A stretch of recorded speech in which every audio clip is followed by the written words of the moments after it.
Zach Sang and the gang. Zach Sang and the gang. We are hanging out in the studio right now with Olivia Somerlyn. Hello, hello. Hi, how are you? I'm great. How are you? I'm also great. So good. She's very peachy. Yeah. Yes. Radiant. Yeah. Oh, wow, thank you. So right now you're promoting your new single that you did with Nick Jonas. Yes, I am. Parachute. Tell me about it. Well, I love that song, and I was always a big fan of the Jonas Brothers. Yeah. And I always wanted to, in particular, write with Nick Jonas because, he's so talented. He's unbelievably talented. Yeah, and so that was obviously a huge dream of mine. So getting to actually work with him was so incredible. We spent like 10 hours in the studio and just writing and recording all in one day, and we had so much fun. I came with the idea of a parachute and kind of a concept, but I wasn't sure if I'd be too nervous to actually say something about it. Does that get scary? Like, because Nick is, I guess a lot of people don't know, but like aside from being like the front man of the band and also having a side project, dude, like he produced and he's written for like a ton of people. He's a big deal, man. Yeah, he really is. Not just for just the Jonas Brothers, but like you said, he's written for a lot of different people. And he now is a really amazing producer as well. So it was a little bit intimidating. I started as a fan and then I became a friend and then I toured with them a little bit. And but it was really cool to finally work with him. It was amazing. That's a dream come true. But it really was. And he's so talented. I mean, he started humming this melody and he was making this track and I was like, okay, I have to say my idea because it really works with what he was going for. And then he got excited and we just got, on a roll and it was really, really great. What was his process like? Does he have different ways like of running the studio and making a song compared to like ways that you were used to? Let's see. I assume for me like it's a little bit different every time. So I assume for him it might be like a little bit different every time as well. But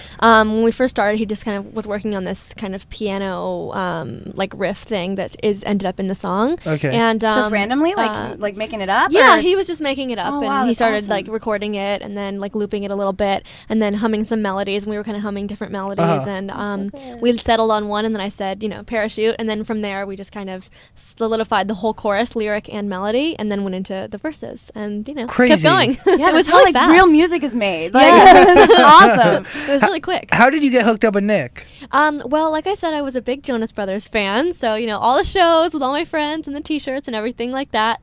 So this was years ago, but I became a friend of theirs when I started going to LA every weekend to work on music. So I was living in San Francisco, and I would go to LA every weekend to just like write and record and just kind of do all the behind the scenes work that I've been doing for like 7 years before finally kind of putting my music out there and starting to tour.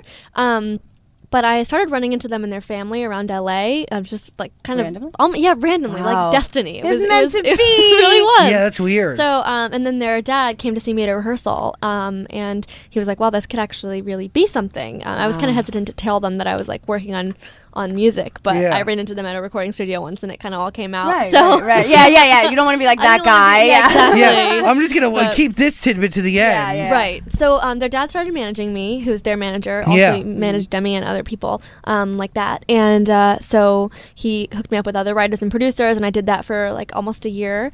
And then he connected me with CAA, who set me up with all my tours, and theirs was one of them. So Awesome. Yeah.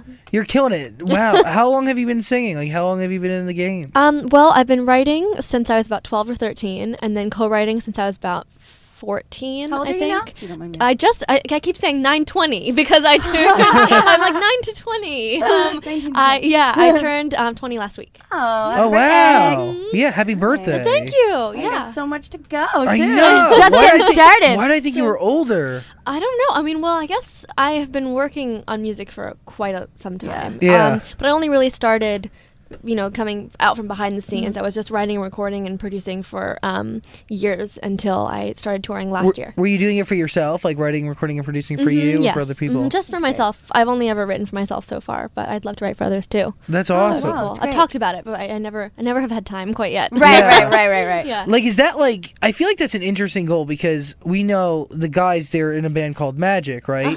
They have their hit "Rude" out. The lead guy who was coming on the show, we were talking to him. He's like one of the biggest songwriters in the world, and then he decided like randomly, like, hey, I'm gonna go and make a band. It's like Sia wrote and sang on so many tracks and like just kind of exploded out. Chandelier's incredible. So good. She sounds great. Like, is that something that interests you? Definitely. I think it can be a really great way to kind of get your foot in the door as well, for sure. It's been proven many times. And I think even if I haven't really had time so far, and I've been kind of working on my own career. Like coming back and doing that, even if my career is starting to take off, like I think that would be so much fun. Yeah, that's cool. Yeah. Keeps the I just juices love writing. flowing. Yeah. But these days, I hardly have time to really write for myself. You know, so I kind of need to focus on that. I really want to get an album out, but yeah, for sure. Do you have that in the works? Like, is that a plan? Like, do you have a date? I don't have a date. You know, I have a lot of kind of half-finished songs that are like, written, but not really produced. I really need to sit down and go through and kind of see like what I want to include on the album. But I'm really excited that I just released a single, at least. You know, and that's been so much fun. It's crazy because like people think that like all artists do that all they do is like write, record, produce, whatever. Yeah, but there's like another half of the job. So much. And for me too, I don't have a label, so it's like a lot of it's me on being you, the label. So I'm like designing the single cover and like picking everything and like strategizing everything. But that is pretty cool though. That kind of just like comes from your heart. It's all you. So that's awesome. That's a really good opportunity. Awesome. I think it's a great thing, but at the same time, it's a lot of work. It doesn't leave a lot of time. You know, it would be nice to have more time to actually do the creative aspect of it. But I try to have a balance. Like, I'm also in school, so. Wait, oh my goodness! Do you still do high school?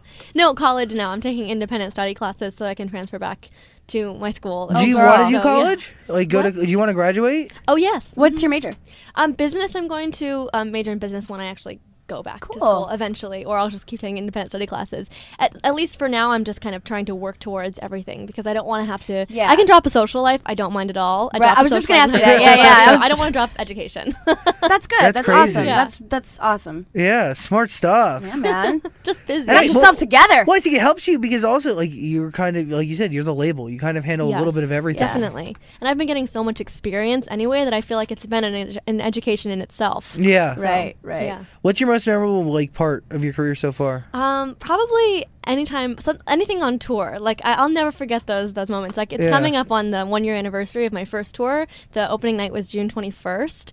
So I'm going to be very nostalgic, very sad. You know, it was the best time. I think probably one of the most memorable moments would be in South America on tour with Big Time Rush. Yeah. Coming up on stage, and Carmen does a rap in one of their songs, and so I surprised them at our last show on tour in South America in Guatemala. I like dressed all up. I had like a backwards Big Time Rush hat and like leather shorts and like chains, and I came out and I did the rap, and like Kendall's face like turning around just like jaw dropping, like this is so not you. Oh you know? Wow, that's awesome. Up in Guatemala, really just like dropping the beats. It's awesome. I love Guatemala. So it was so fun. Yeah. That's crazy stuff. There's so many though. I mean, tour is just like, if you want a crazy memory, like just go on tour. It's so much fun. It's a good time. Yeah. Dude, I know the guys at Big Time Rush. They're a good time too. Yeah. Kendall's a good friend of mine. He's awesome. Oh, I love him. Yeah, I love all of them. Yeah, that's great. Wow.